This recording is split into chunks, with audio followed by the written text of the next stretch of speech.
Welcome. Transitions Volume 1. I'm going to do this quick transition and then we're going to start with our discussion. So stay tuned.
What's up, everyone? Welcome in.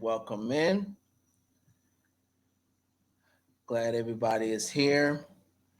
Glad everybody is enjoying their weekend, starting out their weekend.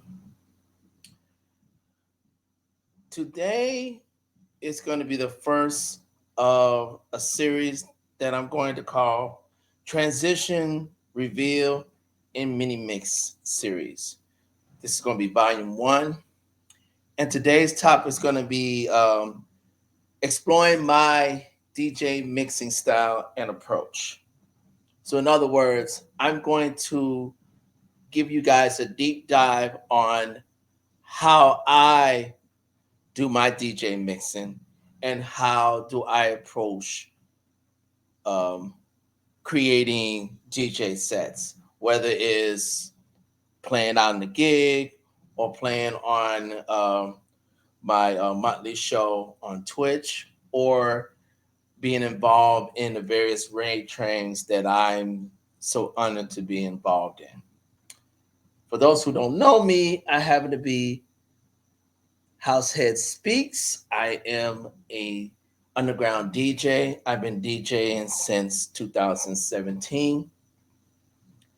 And this segment I thought of before 2023 was out.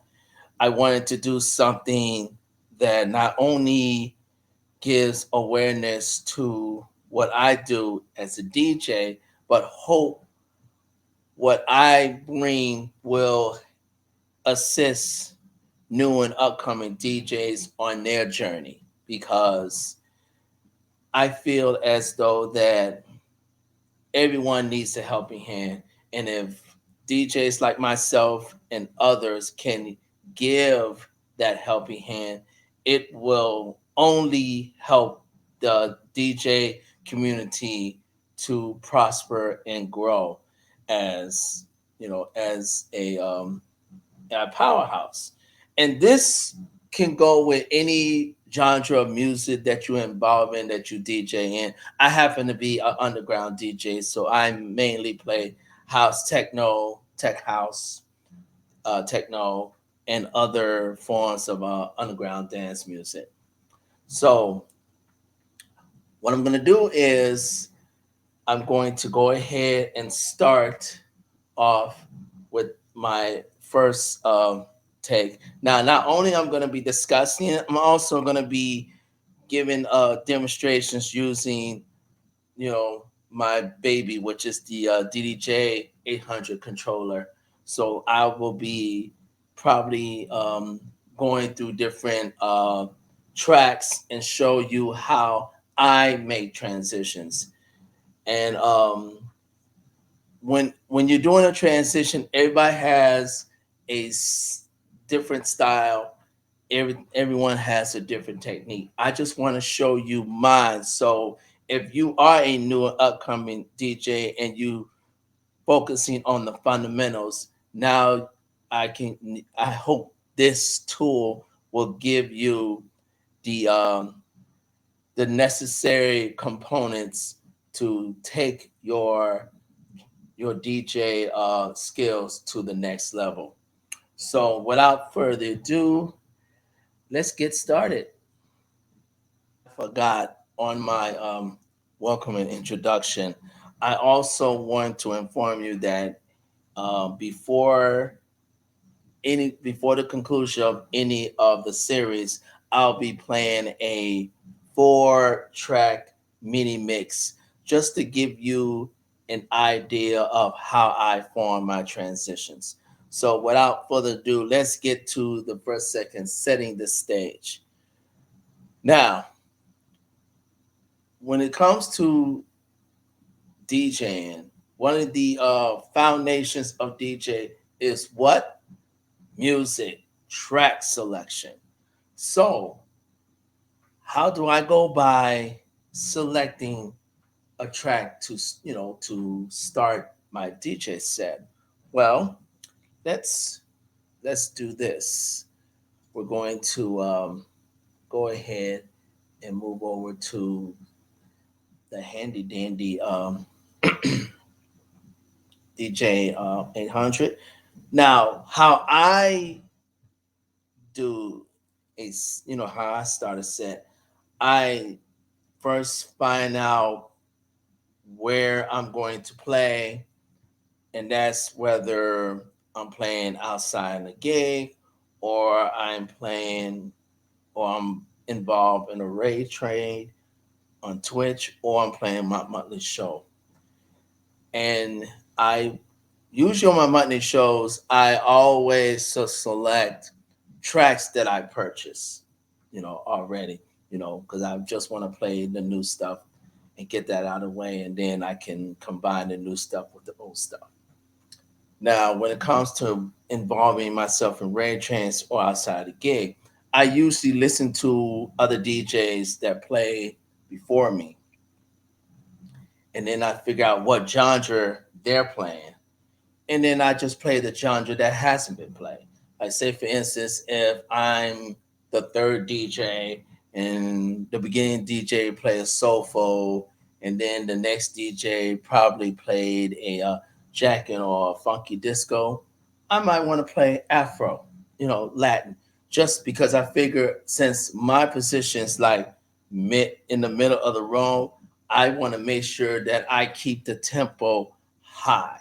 So you figure that second DJ is going to be raising the bar to get the crowd up there. So I want to take that crowd even higher. So I figure I play, I, in my opinion, one of the most banging genres of house music, which is Afro or Latin, because you get that upbeat, that tempo, that bass, all that good stuff. and you let it rip. So that's how I figure it out. So what I usually do is, they say, for instance, I have a gig, and well, let's say no, let's scratch that. Let's say, for instance, I'm playing a show, and okay, I got to figure out what the DJs. I listen to the follow the DJs and I see what they're playing. Okay, I see no one's not playing the deep house. Now that doesn't mean that I'm going to play all deep house or all of one genre. I may at the fly switch up to a different genre, and I will. And you saw that demonstration when I played the two beginning tracks. Um, the first track was a soulful, and then I went from soulful to the next track, which was a deep house track. Well, here I'm gonna play two deep house tracks. One is gonna be Groove Jet um, by Jacques Denor, and the other one's gonna be When the World Is Running Down by Fat Freddy. Of course, if you know that particular, the original song is by one of my favorite groups, which is the Police. So I'm just gonna play a little bit of it so you can see how I figure out where I'm gonna transition to. So let's get started.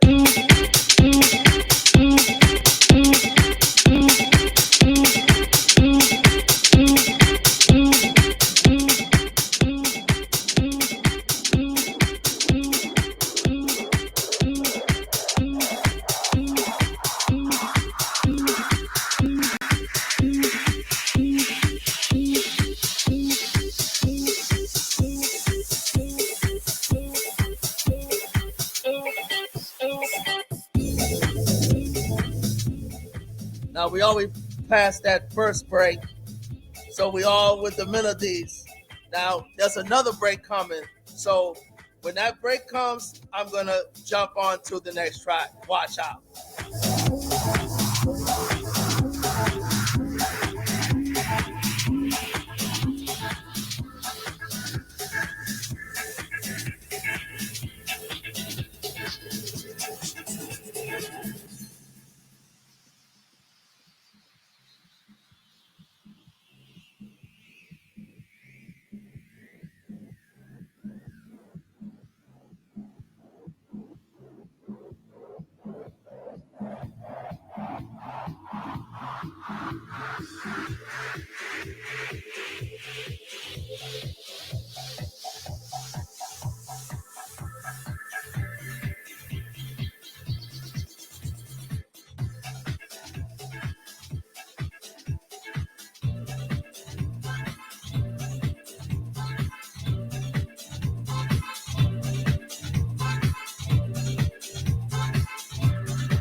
Now, as you heard, what I did was I always let some people like to put hot cues like every direction of the track. I only put hot cues at the beginning. That's my cue to know where to start. And then 9 times out of 10, I'll let the first part of the music play before that first break, you know, to make my, to transit to start my second track, or I'll let that first track play on to that break, and then after the break, I'll go ahead and get ready and put and drop it, and hit it on one so I can get ready to transition over to the second track. Now, as you heard, what I did was I waited until the very first breakdown came, and that's when I start um, the second track. Now, I'm doing this quickly because I know how YouTube is with the algorithms, and I don't want to get copyright straight and stuff like that. So if I'm trying to do this fast, it's for a reason. So that's how I do it. So track selection is important, and that's why I always tell up and coming DJs, learn your music, learn your music. Every music that you purchase, you must know where that music is positioned. Knowing where that music is positioned will give you the idea of where to start your second track and where to bring it in so it can blend with the first one, and everything can be in time and in key, and then you can transition over from the first track to the second track. So that's why it is key. So when I say setting the stage, that means getting, just knowing your music. That's one of the things every DJ should be knowing is their music. In fact, that's the one thing that I was told before I started DJ. They told me the first thing you need to do is start building your library. That's before I even touched a hardware, touched a software. I was told build your library first. And and that's true, because if you don't do that, then what's the use having DJ equipment if you don't have the music? And also, you have to know what style of music you that fits you to play, because every DJ plays differently. Now, of course, if you're a producer, that's a whole different ball of wax because you're creating your own music. So you pretty much know what style of music you like listening to. So you're going to create that style to fit you. But if you're just a DJ like myself, you know, you you have a tendency to purchase certain tracks that fit your nuance, that fits your style. We're gonna go to more of that later. So, but right now, let's get ready for the next segment. No one mind. Let me drink my sip of tea.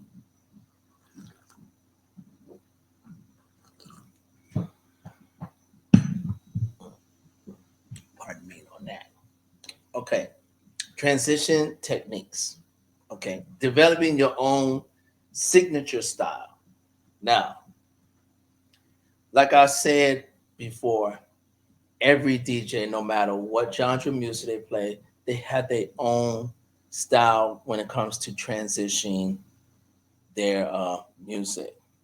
Now, the way I do it is I I always start on the whatever the breakdown of the music is on the first track. It can be the first wave or the second wave, whatever that breakdown that's going to start. That's how I start my second track. Now, that that is not always the case, because there are times where I miss that point. And if that happens, what I do is I'll let the melody play for, because there's supposed to be four bars. So I say 1, 2, 3, 4, 5, 6, 7, 1, 1, 2, 3, 4, 5, 6, 7, 2. And then I'll drop it on that one on the second part of the melody, which which still will keep me in time and in beat, you know. And that's how I have learned how to do it. Now, once I start bringing the second track in, I usually let me let me show you a little bit of what I do. Hold on for one sec. Here we go. Okay, what I usually do, I hope you guys can see, is I'll when that when that breakdown on that first track comes, I'll either hit the low pass to in the middle or do a full kill, depending on how I want my transition, my blends to sound. Okay. Now, once I do that, let's say for instance, I'm going to do it on the mid range. Once I do that, then I start bringing, of course, I got to make sure that I do my toggles to make sure it's in time and in beat. And then I start bringing that second track music. I try to do it to round between either five or between the five and the sixth level on the up fader. Now and then when the melody comes for that first track, then I do the kill on the low. And then once I do that, then I'll start working on the highs and the mids. Then I'll start easing it up on the cue. Then I do the highs and mids again, easing up. I'll just keep doing it that way, until I'll have at least the high up to the mid, up into the middle range. Now, as far as the mid EQ, sometimes I'll leave it, you know, in the middle while as I bring the muse up, because I still want that blend to form. I still want those two tracks to blend as one. And then there may be a certain part or break that I want people to hear from the first track as I'm bringing on the second track. So I'll just keep doing that until I bring it. And then when I'm getting ready to fade out the first track, I'll just start slowly working on the mid EQ until I start fading it out. And then once I fade out, then I'll use the up fader to go down. Then boom, and that's it. Now I'm gonna give you an example on how that sounds, so you can see it and hear it for yourself. So you know, hold on for 1 second here. Okay, now the first track is gonna be, as a matter of fact, these are two techno tracks, and they're one of the techno tracks that I frequently play.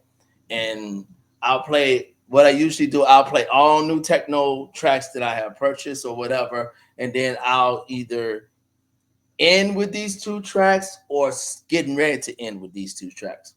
But the first track is called "Into the Dark" with the by the Sanderson brothers, and then the second track is "Shut the Door" with Louis Vega and the Martinez brothers.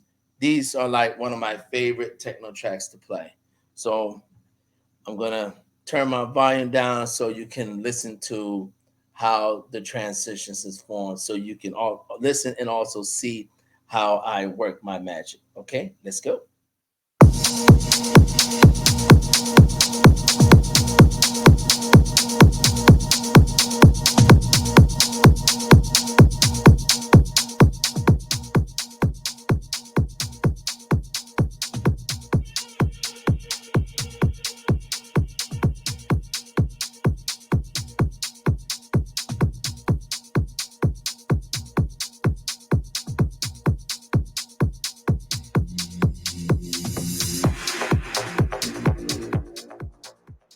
Now, what I'm gonna do is I'm probably gonna let this play until the very first break, and then after that break starts that first melody,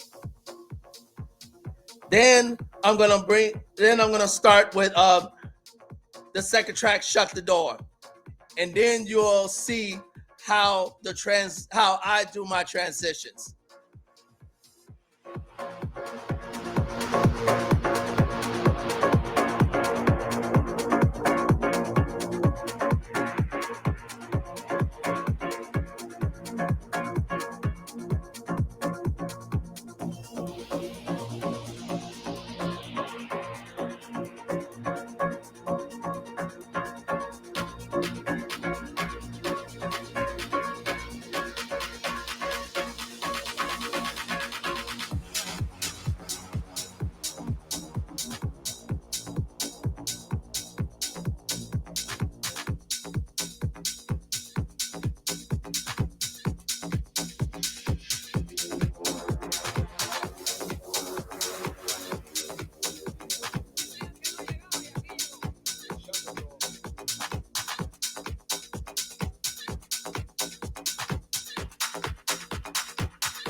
And that's how that's done. As you saw and heard, you heard as I was slowly bringing the second track, it was blending and coinciding with the first track. Now I didn't all the way kill the mid EQ because I still wanted that first track to have some representation, why I'm bringing the second track all the way in so they can both, blend together. And that's what blending is, blending two tracks together to make it sound as one. So that's how that's done. So that's my style of how I do my transitions. Now, like I said, every DJ has their own technique. So if you develop your own signature style, do that. But always learn the fundamentals first. And then once you learn the fundamentals, then you'll be able to develop your own technique. So I hope that helps. And let's get ready for the next segment. Okay, crafting the energy flow. Okay, this is about managing your set. And what that pretty much means is when you start your set, how you want to present it. I mean, you can say, for instance, if you're an open DJ, if you're opening DJ, that means you're you're setting the groundwork, you're building the foundation, and you're also preparing for the other DJs that's coming after you to to keep the flow going. That's why it is crucial for an opening DJ to never a don't never play a headliner's music. Don't play none of their bangers. Don't play none of their productions. Don't do that. And two, don't play any bangers whatsoever. You know, if you are opening, even if you're opening on live stream. Say, for instance, you're part of a raid train and you're opening on Twitch. Now, there are certain aspects that you can play your heaters, depending on the time. Say, for instance, you're playing at around about 11 a.m. to maybe noon, and you're the opening DJ for a raid train. It's okay to start out, hot, because then it's nearly the middle of the day. You got your lurkers and workers who may not be on the track, but they're listening in. And they're probably working or they're probably having a lunch. And they want to, they want to get that feeling, get that energy going so they can get ready to start the rest of their day before they're done. So by you playing some nice hot, tunes, you that really helps them get their day, get them through the day. Now, if you're opening, say, for like maybe between 5 a.m. to like 9, 10 a.m., I mean, I don't expect no DJ to play any heaters that early in the morning. And I have played at times early in the morning.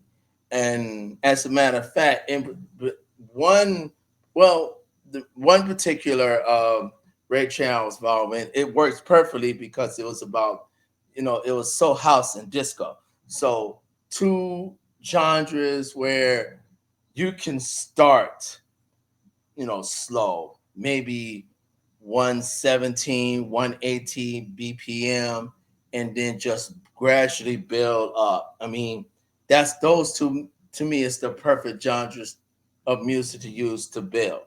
So building your stuff, setting the tone, making sure that you're not trying to overshadow by, especially if you're opening, it's crucial. You know, that's why it says managing your set. You want to manage, how you do your DJ sets, and that solely depends on what position you are playing if you're part of a DJ lineup. Now, if you have your own show, like I have my own monthly show on Twitch, and it's at 7 p.m. Central Time. I usually play. That's when you have the freedom to start the way you want to start. But like I said, if you're part of an opening, if you're part of a lineup playing a gig, or if you're part of, a raid train, your position, in the slot really determines on how you want to put your sets out there, how you want to start your set. And again, it also determines what kind of genre you want to play. Like I said, if you have DJs before you play in a certain genre and you know that there's a genre that's been missed, there's no problem in filling in that gap. I mean, 9 times out of 10, I have played, on lineups where no one didn't play an Afro set, or no one didn't play any soulful, no one didn't play any Latin. So I fill that gap because those are the one of my genres that I enjoy playing, especially when I'm playing out in gigs. So I fill that gap, and it also gives people fresh eyes and a new variety of music that they probably like, oh, okay, yeah, sounds good. Yeah, nice and smooth. And of course, if you playing soulful, you can play soulful and it's danceable. Trust me. The soulful houses that I play, it's all danceable. So that's why, you have to know how to manage your DJ sets. And that's solely, like I said, depends on the position that you're in when you're part of a lineup, and how you want to, you know, how you want to uptake your sets. Do you want to, start building up and building it up, or if you know that you may be closing, or you may be in the mid range where it's okay for you to play, your heaters, by all means do so. So that's that's my take on that. So off to the next segment. Okay, technical prowess. One of the key ingredients on this particular segment is that, and I said what I said on the bottom of this. Be mindful of the fundamentals, which means that you have to practice those fundamentals. You have to practice beat matching. You have to practice transitions. You have to practice blending. You have to practice using effects. You have to practice dropping on the one. Those fundamentals are crucial to every DJ, no matter what genre of music you play. Without those fundamentals, you're a jukebox, plain and simple. Yeah, I said what I said. Without the fundamentals of those ingredients that I just mentioned earlier, you're a jukebox. That's all you are. You're just playing music and that's it. You're not using any kind of, you're not being technical with anything. You're not using any of the nuances that your controller or mixer or CDJs have, in front of you. You just playing music and that's it. That's all you're doing.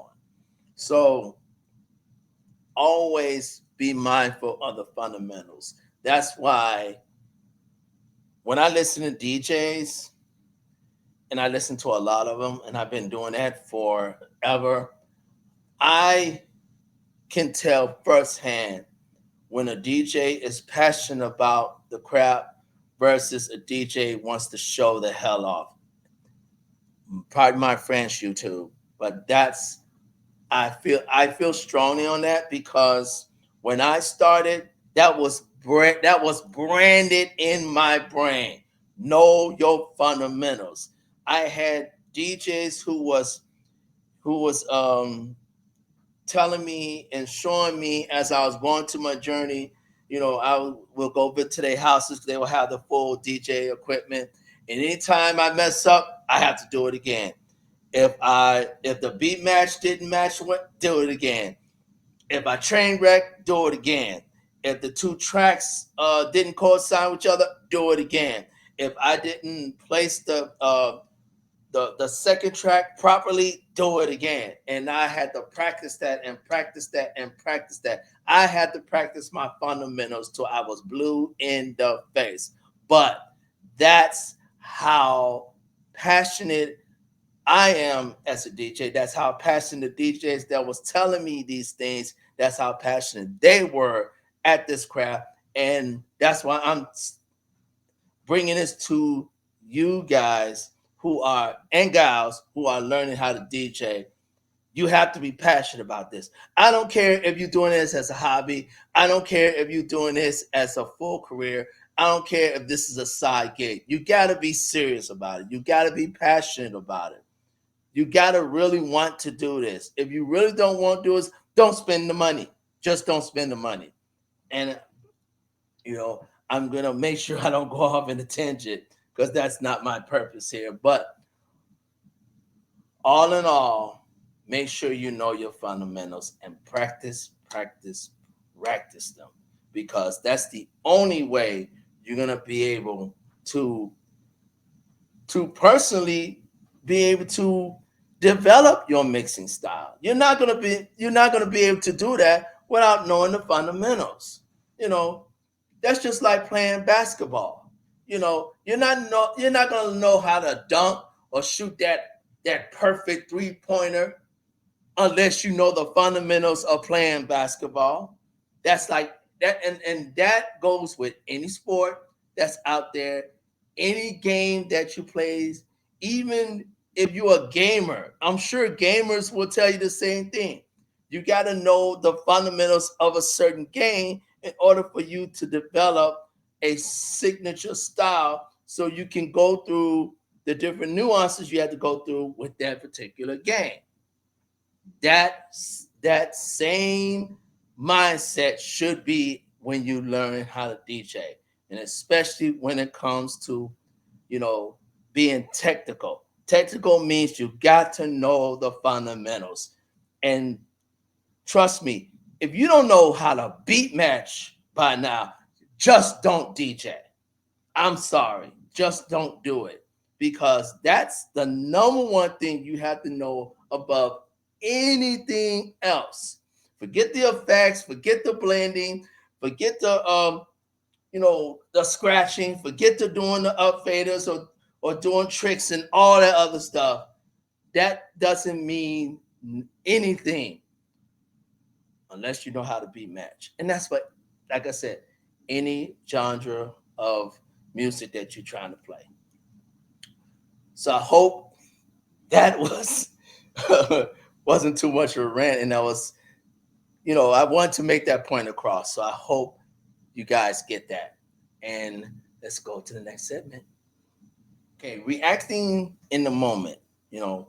Becoming one with your set. Now, like I said before, and any DJ will tell you this, the art of DJing is not just playing music. Any 3-year old can do that. You know, the true art of it is knowing how to approach your music, how to put a set together, and not automatically plan a set, because I know some, if you're a young upcoming DJ, I highly recommend to always create a playlist before you play. Even if you're playing, you know, on online, or you're playing the gig, learn how to do your playlist first. And then as you develop your style and your skill, then you'll be able to, take a, start with a first track, and and then go by your business with the rest of your set. Now, there are two ways of going by this. Now, the way I do it two ways, and I kind of wrote this on my little notes so I won't forget. Now, the first the first antidote I might do is I'll just play my first track and let the music take me wherever. In other words, the very first track I play, then I'll follow it by the second track, then that follows by the third track, and then on and on and on. And then next thing I know, I'm, putting out good music that everybody loves and listening to and dancing to and enjoying themselves. You know, I let the music speak for itself. You know, the late great Freddie Knuckles said something about that. He said sometimes the music plays itself, and that is 100% true. You let you listen to the music, let that music take you to where it wants to go. You you green like Christmas. Period. You you have no worries after that. That's one thing that I like to do. The other thing that has helped me throughout my DJ career is, like I said, if I'm part of a lineup, I listen to what the other DJs are playing as far as their style of music, as far as what genre they're really focusing on, and I play something different, because it, to me, it gives the lineup a well-rounded spectrum of of of different forms of music. And I'm telling you this to be honest. I have done that all, numerous of times, and the entire lineup or the entire, night just, it just coordinates, it just comes together, and it's beautifully. I enjoy doing that.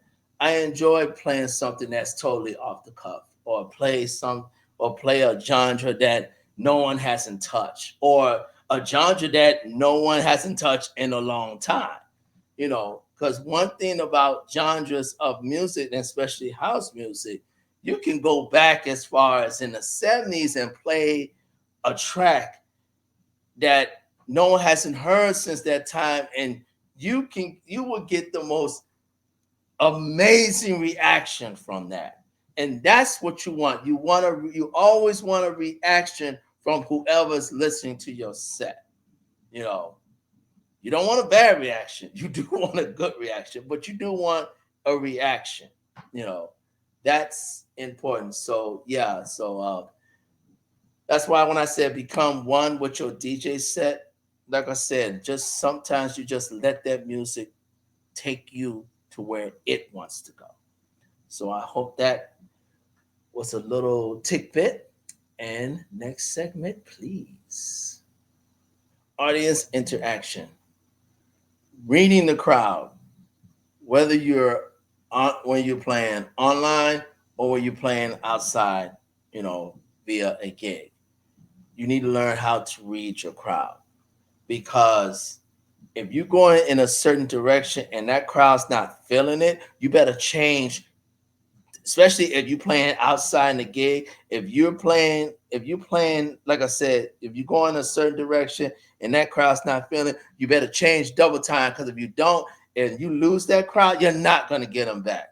I have seen DJs, and I ain't talking about well-known DJs have lost a crowd and never got them back. It was embarrassing to see.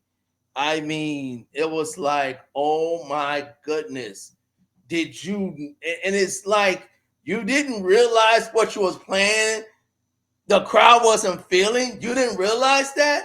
And some DJs, and I'm going to put this out there. Some DJs are so arrogant and full of themselves that they won't see that until it's too late. Okay, so like I said, I've been into the house and the underground scene for nearly 6 decades now. I have seen it all. Even though I'm still young as far as DJing is concerned, I'm not young as far as the overall underground scene. When I say I've seen it all, I have seen it all. That's why, and every DJ will tell you, you got to know how to read your audience. And that also coincides with being online as well. If you see that chat is not reacting, then you better change whatever you plan. I remember there was one incident. I didn't lose the crowd. I didn't do that. But I felt that what I was playing was not giving me that energy. And I figured if it wasn't giving me that energy, it probably wasn't giving those who was listening or lurking or whatever that energy. So I changed it. I changed the I got out of what I was playing. I changed it up. I got a better result. But you have to know that, and that takes experience. That's why it really kind of hurts me in a way where young DJs who's trying to start out would like to play, and then you still got some of these promoters and these old heads wants to block their blessing, wants to prevent them from not, you know, playing out there. I mean, you can't learn anything unless you go out and do it yourself. I mean, I mean, I was fortunate enough to be as young as a DJ as I still am, able to play as much as I have played so far, not only online, but outside of gigs. So I have the experience. I know what to play and what not to play. I know the crowd's reaction, and I know my reaction. Because also, if that crowd sees that you're not feeling what you're playing, don't expect them to feel it as well. They're not. They're gonna be like, well, shoot, he don't like what he playing, so does he expect me to get on the dance floor playing stuff that he or she don't like? Nah, I'm gonna stay in the bar and get my drink on. And like I said, and once a couple people leave the dance floor, there's gonna be a good number follow suit. And like I said, you lost your audience and you can't get them back. So yes, audience interaction is crucial for a DJ. And like I said, it's also now crucial because now uh, more DJs are playing, you know, live stream. And trust me, those chats, those reactions, you want those. You want that participation. You want that audience to DJ interaction. You want that because that what makes you wants to play better. And also you have people who's listening in or watching or whatever, they're enjoying what they're hearing and seeing, and that's what you want. So let's do it again. Off to the next segment. Innovation and uniqueness. Now there's some when I that's something that I wrote, and I wrote that in the bottom, and it's something that I have lived by mostly all my life. Dare to be different. I that particular quote has helped me as a dancer. It helped me as a blogger. Even helped me in my personal life. It helped me when I was in the military. It helps me at my current employment now, and it also has helped me as a DJ because you want to stand out. You want to be different, and it doesn't matter where or how how you present your uniqueness. uh Pardon my French. I mean, sometimes I'll wear my gear that I designed, like this one here. It says Chicago House Music House that Speaks. So I'll wear that when I'm playing live stream. There's certain way I play my music, certain tracks that I use, certain nuances that I do, certain effects that I also use. And trust me, Stems is a godsend for DJs right now. If you want to really stand out, I recommend you use stems. Just use it. I mean, I use it. I use it sparingly. I don't use it all the time because I don't like to overkill. Because I feel that when you overkill in effects, it kind of taints your overall set. I figure effects should be used sparingly once in a while, and that's how I try to use it. I always believe in that the music speaks for itself. But to me, blending has always been my uniqueness, my style. I mean, I love playing two tracks that's like 10, 12 minutes long and blend them together and stretch that music as far as I can, and for as long as I can. It is such a beautiful thing. So, yeah, dare to be different. Make sure that you're always keeping up with, whatever DJ technique that comes out there, and take that technique and develop your own. That's how that's how I've tried to do over the years. I have taken techniques that I have seen on YouTube, on different DJ channels, or even DJs themselves, and then I just develop my own style, because I still want to be able to do things that still allow me to be comfortable to do my transitions, do my blends, do my the beat matching, etc., etc. So keep that in mind. Off to the next segment. When I was in the military, one of the things that we was taught was adapt. Adapt to any situation because you never know what may or may not happen. Make sure that you are always ready and prepared, and make sure that you're able to adapt to whatever that particular situation comes your way so you can have the outcome that you want. Now, the quote that I put down there says, "Be water, my friend." That was the quote that I got from the legendary Bruce Lee, to me, still one of the greatest martial artists that ever lived. And he said that on one of the rarest interviews that he had ever done, and he was talking about water, and we're talking about water is the most, it's the substance that we need to live, but it's the most dangerous thing out there, but it's so adaptable because you don't know what water will do. I mean, if a dam breaks, that water can destroy villages.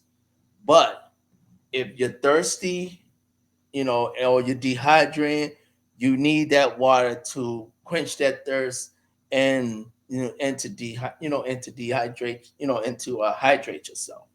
So as a DJ, you have to know how to adapt to any situation because anything can go wrong. Anything can happen. I remember when I was opening for this. I was opening at this place called the Mid here in Chicago. Unfortunately, it's no longer a club, but I was the opening DJ. Now, I this was this was pretty much a rush job, moments notice. DJ who was opening was going to be late, and she asked me to, to open for her because she was gonna show up later on. So I said fine. So I got my USBs. I did all the things, made sure I had, made sure everything was analyzed, all the other stuff.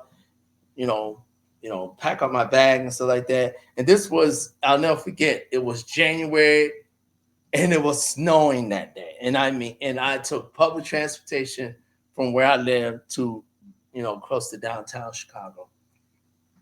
So I get there, and I'm plugging in my USBs and I'm getting my headphones ready, and I'm setting the CDJs up, and I was ready to go. And next thing I know, nothing. It was not reading my USBs at all. And so the sound guy told me that for some reason it wasn't analyzed, and I thought it was. I'm like, okay, maybe I did something wrong. But first of all, my one mistake was that's the only USB that I brought. Remember, I was still a young DJ at that time. So he lent me his USB. So here now check out this situation. I couldn't play none of my music because none of the songs was not reading on the CDJs because for some reason it wasn't analyzed. I probably rushed it and didn't do it properly. And now I have to start an opening set with music that I don't know anything about. Here was my saving grace. I noticed the producer that was on his USB, the music that he had. So what I did was I played every track of that producer because luckily he had a lot of them. So anytime I saw that producer, I put that track on. And that was my set. Now that's an example of of adapting because I could have faltered, I could have raised my hands up and said, "Oh, I'm not going to be able to do this," and I would have looked terrible. I would have looked bad, but that didn't happen. That wasn't the case. And in fact, the person who was playing after me, she came. I said she came about 30 minutes during my 30 minutes until my set ends. She enjoyed everything that I was playing. And then before she went on, I told her what actually happened. And she looked at me and she's like, you know what? Not one DJ would have ever done something like that. Would have been able to play somebody's music even though they don't know anything about it. I said, you was able to see the situation and found a solution. And that's what DJs do. You have to be able to assess the situation and find a solution because you can't sit there and tell a promoter or tell a club owner that you can't play because of whatever the case may be. They're going to look at you like that's your fault you wasn't prepared.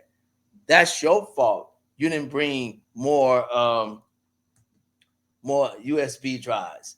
Or if you have a faulty headphone, that's your fault. You didn't bring a spare headphone, Or if your wiring's messed up, that's your fault. You didn't bring extra wiring. I mean, you should not have any excuses. You have to make sure you keep yourself prepared and also be able to adapt in case the situation arises. So be water, my friend. On to the next segment. Preparation and spontaneity. I would have to say this goes inside with the previous segment of adaptability. You have to be prepared when you're a DJ, and you have to be spontaneous in a drop of a hat, because like I said before, if you're playing and you seeing that crowd is not vibing to what you're playing, then it's time for you to switch up, so you can get so that crowd won't leave, and you can keep them in tune to what you're playing. So, in preparation is self-explanatory. If you're playing out on the gig, make sure you have um, enough USBs. Make sure they're updated, because everybody buys music all the time. I know I do. So make sure those USBs have the latest music. Make sure you have plenty of USBs to spare, just in case one may not work. You have your backups. Make sure your headphones are in operational. I advise to get you two headphones. As a matter of fact, I'm planning on buying another headphone myself. So make sure you have two headphones. Make sure the headphone wirings are um are operational. You always get two, so there's no excuse you hand that one. You got to make sure you bring both of them. Um, if you're bringing your controller, make sure you have all the necessary connections and wires and things of that nature with you, so you won't be asking DJs for this kind of equipment, that kind of equipment. And if you don't have it, make sure you buy it and have extras, just in case. You know, if you it's better to have it and not need it than need it and not have it. So, that's all I'm pretty much going to say about um, preparation and spontaneity. That's, to me, that goes inside with adaptability. You got to make sure that you are always on your toes. You got to make sure you're always ready, because, like you said, in a moment's notice, you can be called to do something. You can be asked to do something, and you have to be prepared and ready for that. So, and also, like I said, that goes with, if you're playing a set, you got to make sure that if you feel that energy is not there, change it right away. Don't wait until people are leaving for you to change it. No, you know that energy is not there, and you see in that crowd's not feeling you. You change what you plan right on the spot. That's what you do. Okay, so I think I'm done. I think I said enough with this segment. So let's go to the next one. And remixes. I when I said teamwork makes the dream work, that's an understatement. I've been fortunate enough to have worked with various people in all walks of life when it comes to house music, when it comes to the house community, and of course when it comes to DJing. Um, I have been involved in online radio shows throughout my years. I'm still involved in one that's based in Germany. I left one that I was involved with for 7 years, and now I'm part of a DJ community called Nouveau Beats, and I'm happy that they select me, and I'm happy to be part of that. It's a great group of people, great group of DJs, amazing talent, and I can't be more happy. And I'm also involved in various raid trains, so I'm happy with that. And also, coming next month, um, February 10th, I will be the collaborator and the conductor of a raid train that's been going on. Started around about the middle of last year, if I'm not mistaken, called House Masters, where they're at their eighth volume. Two of the cats that usually runs it, they decide to take a break for next month. So I'm going to be conducting that particular raid train. And I'm proud to say that that raid train has now full. So the lineup is set. So it's time for me to start thinking in terms of getting a flyer ready for that. I'm also involved myself on another raid train called Global DJ Beats. I'm still hoping to get DJs for that one. And so I will, that one will be on the 27th of February. So hopefully before that time, I can get that particular raid train filled with great talented DJs and we can get that ball rolling. So, and also I'm involved with a huge raid train. It's from it's from our house you together with Vibe. It's their 100th rain train, and I'm honored to be to be part of that. And see, that's what collaboration does for you. You get to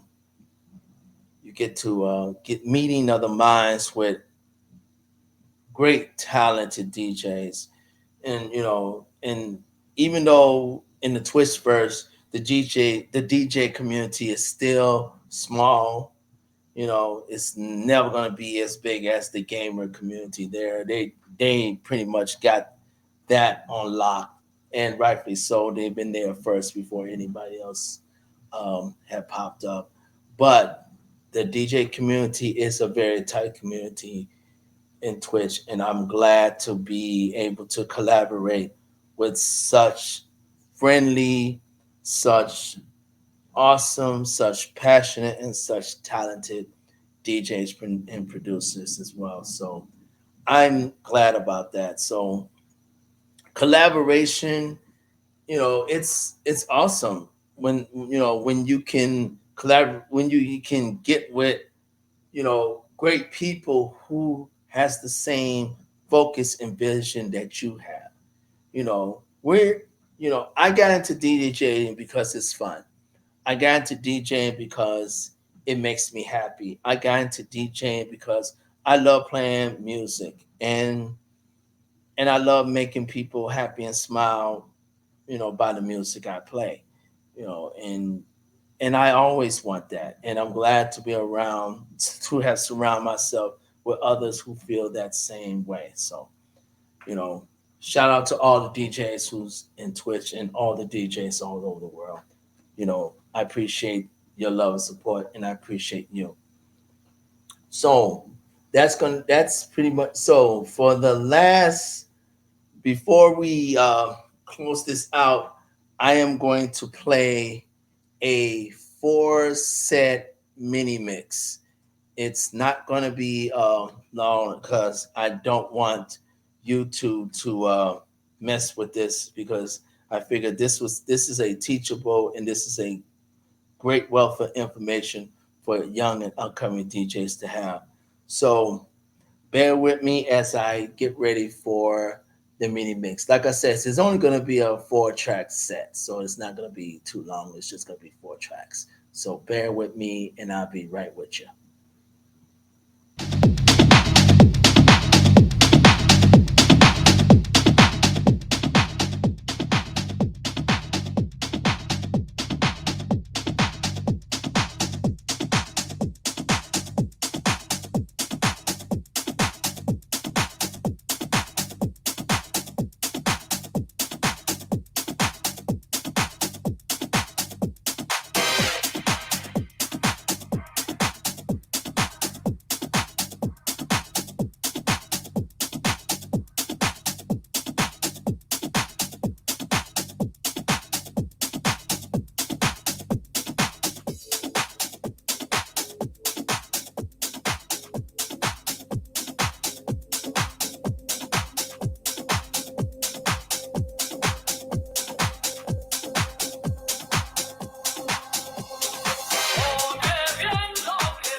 That will be it for me. Please follow me if you check out the link tree link that's right there. That will take you to all my socials, take you to my two websites, my DJ website, which is househeadspeakzdj.com, and my merch website, which is househeadspeakzdesigns.com, and also other places that you can go to get information. Now, if you have a topic that you want me to discuss, feel free to email me. You can email me at househeadspeakz@gmail.com. And if I feel that the topic is is perfect for this particular segment, then I will present it, and I also will give you a shout out for bringing that topic to my attention. So until then, I hope everybody got the gist of how I approach mixing, and also how I approach my DJ sets. So Next month, get ready for volume 2.